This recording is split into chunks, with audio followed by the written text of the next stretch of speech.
Hello students, Venus education academy में आपका स्वागत है। इस क्लास में हम 9th क्लास की मैथ विषय की अर्थात गणित विषय की वर्कशीट नंबर 18 करेंगे।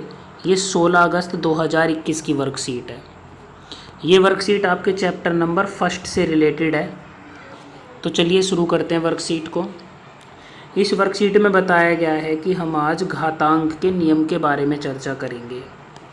अब ये घातांक क्या है और घातांक के नियम क्या हैं, चलिए इसको समझने के लिए यहाँ पे लिखी हुई एक बात को पढ़ते हैं जो कि हम पिछली क्लासेस में भी पढ़ चुके हैं। इन्होंने लिखा है, देखिए, हम पिछली क्लासेस में सीख चुके हैं कि जब एक ही संख्या बार बार गुणा होती है तो हम उसे घातांक के रूप में लिखते हैं।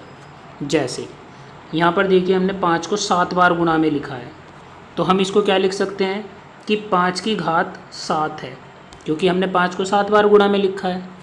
तो इस तरीके से 5 की जो हम घात 7 लिख रहे हैं उसमें जो 5 है वो तो आधार कहलाता है, और जो हम इसकी घात 7 लिख रहे हैं वो 7 कहलाता है घातांक, मीन्स एक्सपोनेंट। तो आई होप आपको यहाँ पर समझ आ गया होगा। मैं इसको एक उदाहरण से और क्लियर करता हूँ। जैसे मैं 2 को 5 बार गुणा में लिखता हूँ तो मैं 2 की घात 5 लिख सकता हूँ। तो यहाँ पर 2 तो मेरा कहलाएगा बेस यानी आधार, और यहाँ पर जो 5 है वो मेरा कहलाएगा 2 की पावर 5 में जो मेरा 5 है वो यहाँ पर घातांक कहलाएगा। तो इस तरीके से जिसकी घात होती है वो आधार होता है और जो घात में लिखा हुआ अंक होता है वो घातांक होता है। आइए अब हम घातांक के नियमों को दोहराते हैं। यहाँ पर हमें कुछ घातांक के नियम लिखे हुए हैं, इनको हम दोहरा लेते हैं। उदाहरण के तौर पर इन्होंने एक एक नियम दिया है। तो यहाँ पर इन्होंने समझाया है, यदि दो संख्याएं आपस में इस तरीके से गुणा हैं कि उनके आधार तो सेम हैं, जैसे यहाँ पर दोनों के आधार देखिए a हैं, परंतु उनके घातांक अलग अलग हैं। जैसे यहाँ पर एक का घातांक m है और एक का n है, तो हम इनको अगर कैलकुलेट करें तो यहाँ पर उसी नंबर के घातांक आपस में जुड़कर जो रिजल्ट देंगे वो इनके प्रोडक्ट के ही बराबर होगा। इसका एक उदाहरण समझते हैं। जैसे 2 की घात मैं 3 लिखता हूँ और गुणामर 2 की घात मैं 4 लिखता हूँ। तो यहाँ पर देखिए मैंने बेस यानी आधार को सेम कर दिया है और गुणा में लिखा हुआ है, तो यहाँ पर घात जुड़ जाएंगी। तो 2 की पावर 3 + 4 अर्थात 2 की पावर 7 हो जाएगी। इसी तरीके से दूसरे नियम में है कि कोई नंबर a उसकी घात m है और उस पूरे की घात अगर n है तो घात आपस में गुणा हो जाएंगी, a की पावर m × n हो जाएगी। इसको भी एक उदाहरण से समझते हैं। यदि 2 की पावर 2 है और उसकी पावर 3 है तो घातांक आपस में गुणा कर जाएंगे, तो 2 की पावर 6 हो जाएगी। इसके बाद यदि इस बार डिवाइड में रिलेशन है तो क्या करेंगे, तो इसको देखिए, यदि a की पावर m है और a की पावर n है और उनके आधार सेम हैं, एक जैसे आधार हैं, तो उस कंडीशन में ये डिवाइड वाली पावर ऊपर जाके घट जाएगी, a की पावर m में से माइनस हो जाएगा n। एक उदाहरण से समझाता हूँ। यदि 5 की पावर 3 है और 5 की ही पावर 2 है तो ऊपर जाके ये 5 की पावर 3 - 2 हो जाएगी, अर्थात 5 की पावर 1 हो जाएगी। चौथे नियम में क्या बताया है? चौथे नियम में इस बार इन्होंने आधार को अलग अलग कर दिया है परंतु घातांक को सेम रखा है। तो इस कंडीशन में यदि कोई एक नंबर a उसका घातांक m है और उसकी गुणा किसी दूसरे नंबर b जिसका घातांक m है आपस में गुणा करते हैं, तो दोनों आधार आपस में गुणा करके घातांक अकेले उसके ऊपर लगा देते हैं। तो इसके उदाहरण से समझते हैं हम। यदि मैं 2 की पावर 3 लूँ और मैं 3 की पावर भी 3 ही लूँ, तो मैं यहाँ पर क्या देख रहा हूँ कि मैंने घातांक बराबर कर दिए और मेरे जो आधार हैं वो अलग अलग हैं। तो इस कंडीशन में ये नियम 4 लागू होगा। तो इससे कैसे बनेगा रिजल्ट? 2 गुणा में 3 और पूरे की पावर 3 आ जाएगी, अर्थात 6 की पावर 3 आ जाएगी, यानी 6 की घात 3 आ जाएगी। और सबसे लास्ट का नियम ये बहुत ही आसान है। यदि किसी भी नंबर पर हम उसकी घात 0 कर दें तो उसका मान हमेशा 1 होता है। कुछ भी ले लीजिए, कोई नंबर मैं 5 लेता हूँ, उसकी घात 0 करता हूँ तो उसका मान भी 1 ही होगा। इसी तरीके से ये कुछ और नियम है, इनको और समझ लेते हैं। यहाँ पर बताया है कि यदि कोई नंबर भाग में है, जैसे a की घात n है, तो वो ऊपर जाके माइनस में हो जाएगा, a की घात -n हो जाएगा। इसको आप ऐसे भी एक उदाहरण से समझ सकते हैं, जैसे यहाँ पर इन्होंने समझाया है कि अगर 1/3 की पावर 5 है तो ये 3 की पावर 5 ऊपर जाके माइनस की हो जाएगी, 3 की पावर -5 हो जाएगी। इसी बात को ऐसे भी समझ सकते हैं कि अगर हमारी घात पहले से ही माइनस में है और वो नीचे डिवाइड में जाती है, फिर वो प्लस हो जाएगी। तो यहाँ पर हमें समझ आता है कि जब कोई नंबर डिवाइड से मल्टीप्लाई में आता है तो उसका एक्सपोनेंट अपने साइन को बदल लेता है। वो पॉजिटिव होता है तो नेगेटिव हो जाता है, नेगेटिव होता है तो पॉजिटिव हो जाता है। वहीं ठीक इसका उल्टा भी, यदि वो मल्टीप्लाई से डिवाइड में आता है, जैसे यहाँ पर आया है, तो भी उसके एक्सपोनेंट माने घातांक, तो उसका जो घातांक है वो भी अपना साइन बदल लेता है। यदि वो पॉजिटिव है तो नेगेटिव हो जाता है और नेगेटिव है तो पॉजिटिव हो जाता है। तो इसके आधार पर हम देखिए इन क्वेश्चंस को अटेंड करेंगे और इन क्वेश्चंस को काफ़ी अच्छे से डील हो जाए तो मैंने इनको नीचे सोल्व किया हुआ है, मैं आपको नीचे लेके चलता हूँ। देखिए मैंने यहाँ पर इनको सोल्व किया हुआ है। पहला जो है यहाँ पर 17 की पावर 2 है और 17 की पावर 5 है, तो हमें पता है दोनों के आधार सेम है तो पावर जुड़ जाएंगे। तो 17 की पावर में 2 और 5 आपस में जुड़ जाएंगे, जिससे 17 की पावर 7 बनेगा। दूसरा देखिए, यहाँ पर पावर के ऊपर पावर दी हुई है, अर्थात घात के ऊपर भी एक और घात दी हुई है, और हमने पढ़ा था जब घात के ऊपर घात होती है तो घात की आपस में गुणा हो जाती है, यानी कि यहाँ पर 2 की 7 से गुणा हो जाएगी। तो 7 दूनी 14, तो 15 की पावर 14 हो जाएगी। इसके बाद देखिए तीसरा क्वेश्चन, यहाँ दोनों के आधार सेम है लेकिन इस बार ये डिवाइड में है, और हम जानते हैं डिवाइड में नीचे वाली घात ऊपर वाले के साथ जाके घट जाती है। तो यहाँ पर देखिए 9 की जो घात 10 थी उसमें से नीचे वाली घात ऊपर जाके घट जाएगी, अर्थात 9 की घात 10 में से 4, अर्थात 9 की घात 6 बचेगी। 9 की घात 10 में से 4 घटने पर क्या बचेगी? 6। तो इस तरीके से ये भी हो जाएगा। अगला देखिए, यहाँ पर हमारे आधार अलग अलग हैं और घात एक समान है, तो ऐसी कंडीशन में आधार आपस में गुणा कर लेते हैं और जो घात एक समान थी वो अकेले आ जाती है।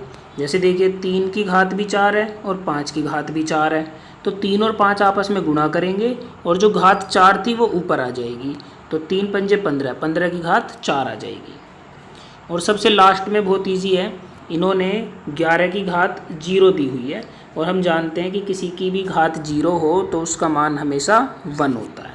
तो यहाँ पर 11 की घात 0 का मान अर्थात 1 हो जाएगा। आई होप आपको ये सब समझ आ गया होगा। चलिए अब थोड़ा सा आगे बढ़ते हैं। उसी टॉपिक में अब इन्होंने आगे हमें थोड़ा और समझाया है। इन्होंने बोला है क्या हम वर्गमूल और घनमूल संख्याओं को भी घातांक रूप में लिख सकते हैं? तो इसका जवाब है हाँ, हम लिख सकते हैं। जैसे वर्गमूल 5 को हम घातांक रूप में कैसे लिखेंगे?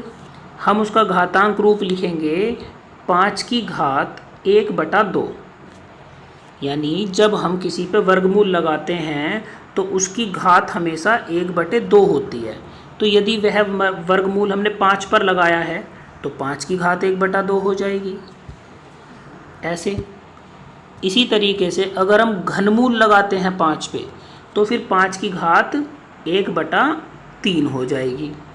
तो जिस तरीके से हम वर्गमूल में 1/2 करते हैं तो उसी तरीके से बस घनमूल में हम 1/3 कर देंगे। तो यहाँ हमें एक नए नियम के बारे में पता चल जाता है।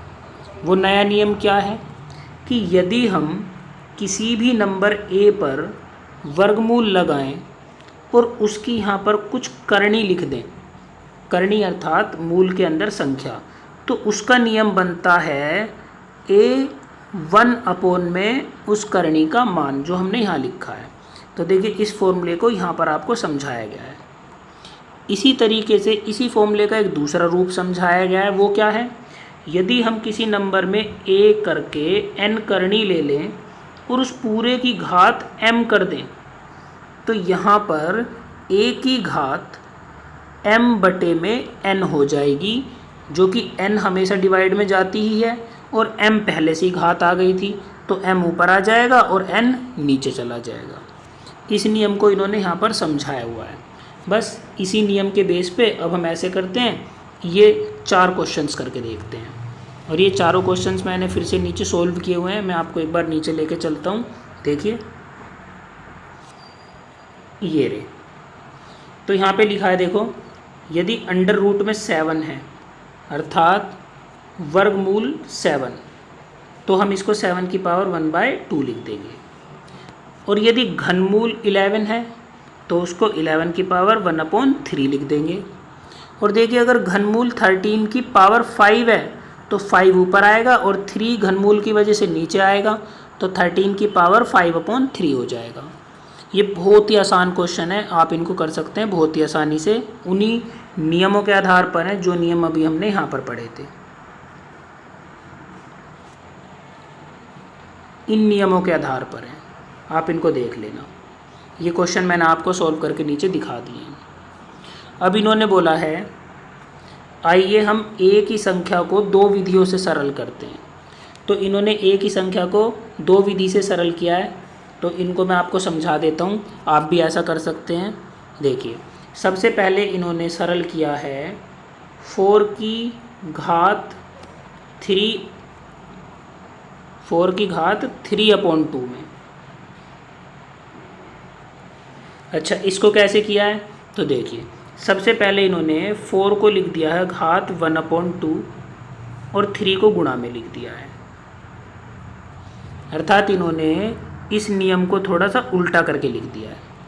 अब हम जानते हैं कि 4 की घात 1/2 को क्या लिख सकते हैं हम, अंडर रूट में 4, क्योंकि वर्गमूल में हम घात 1/2 लिखते हैं और उसकी घात है 3। और वर्गमूल के अंदर जब 4 आता है तो वो 2 बन जाता है, अर्थात 2 की घात है 3, जो कि इन्होंने यहाँ देखिए लिखा भी हुआ है। और 2 की घात 3 को हम क्या लिखते हैं 8। 8 कैसे आया, हम क्योंकि 2 को कितनी बार गुणा में लिखते हैं 3 बार, 2 की घात 3 का मतलब 2 को 3 बार गुणा में लिखना। तो इसी तरह से देखिए 2 की घात 2 को जब करेंगे तो 2 दूनी 4 और 3 के लिए 4 दूनी 8, तो इस तरीके से 8 आ जाएगा। ऐसे ही इन्होंने देखिए इसको इस वाली विधि से हल किया है। इस वाली विधि में क्या किया है, जो 4 की घात 3/2 थी, इस बार उन्होंने पहले 3 का इस्तेमाल किया। जैसे इन्होंने पहले 1/2 का इस्तेमाल किया था, लेकिन इस बार 3 का इस्तेमाल किया है। तो 4 की पावर 3/2 को पहले हम 4 की पावर 3 लिखेंगे और फिर उसके ऊपर 1/2 लगा देंगे। अब 4 की पावर 3 आप जानते हैं 4 को 3 बार गुणा में लिखना, यानी 4 को 3 बार गुणा में लिखने से आएगा 64। अब जो 64 आया है उसकी घात है 1/2, जैसे कि यहाँ पे इन्होंने समझाया है। और जब उसकी घात 1/2 है तो 64 1/2 घात का मतलब अंडर रूट में 64। अंडर रूट में जब 64 आएगा तो वो क्या बन के बाहर निकलेगा 8 बन के। तो इस तरीके से हम दोनों बार देख रहे हैं कि आंसर हमारा एक ही जैसा आ रहा है, बेशक हम विधि अलग ही लगा रहे हैं। अलग विधि लगाने से आंसर हमारे अलग नहीं आते बल्कि एक ही जैसे आते हैं, यहाँ पर ये बात बताने की कोशिश की गई है। इसी तरीके से इन्होंने कुछ और सवालों को घातांक के नियमों से हल किया है। आप इनको यहाँ पर जो लिखा हुआ है इनको अच्छे से समझें, मैं थोड़ा थोड़ा हिंट दे देता हूँ आपको। तो देखिए इन्होंने क्या किया है, 2 की घात 2/3 को गुणा करा है 2 की घात 1/3 से। आप यहाँ पाएंगे दोनों का आधार सेम है, तो हमारी जो घात है वो जुड़ जाएंगी। और जब हमारी घात जुड़ जाएंगी तो 2/3 के साथ जब 1/3 जुड़ेगा तो कितना आएगा 3/3, और 3/3 कट के कितना आएगा 1, अर्थात 2 की घात 1 आएगी। और किसी की भी घात 1 होती है तो 2 ही आता है, अर्थात किसी की भी घात 1 होती है तो नंबर वो ही आ जाता है, अर्थात 2 ही आएगा यहाँ पर। इसके बाद देखिए 3 की पावर 1/5 को पूरे में 4 किया है, तो यहाँ घात की घात से गुणा हो रही है, तो यहाँ पर आप गुणा करके आंसर लिख दीजिएगा 4/5। ऐसे ही देखिए यहाँ पे डिवाइड वाला होगा तो नीचे की घात ऊपर जाकर माइनस हो जाएगी और उसे कैलकुलेट करेंगे तो ये आंसर आएगा। और ऐसे ही यहाँ देखिए यहाँ पर हमारा बेस अर्थात आधार अलग अलग है और घातांक सेम है, तो आधार की गुणा हो जाएगी और घातांक सेम आ जाएगा। ये हमारे क्वेश्चन ऊपर के इन नियमों पर आधारित हैं। ये जो हमने ऊपर नियम पढ़े थे, कौन से नियम है ये वाले, इनको आप एक बार दोहरा के फिर दोबारा से सोल्व करिएगा तो आपसे हो जाएंगे। इसके बाद हम देखते हैं, ये हमें कुछ क्वेश्चंस दिए हुए हैं करने के लिए। ये मैंने आपको अच्छे से समझ आ जाए इनको नीचे सोल्व किया हुआ है, मैं इनको समझा देता हूँ। देखिए पहले क्वेश्चन में फिर से वही आधार दोनों के सेम हैं, तो दोनों के जो घात हैं आपस में जुड़ जाएंगे। मैंने यहाँ जोड़ा है और दोनों जुड़ने के बाद 3/3 और 3 की पावर 1 और अगेन 3 आ जाएगा। ये बिल्कुल उस क्वेश्चन की तरह है जो हमने अभी 2 के लिए देखा था। इसके बाद यहाँ पर घात के ऊपर एक और घात है, तो घात की आपस में गुणा हो जाएगी और आंसर आएगा 5 की घात 3/5।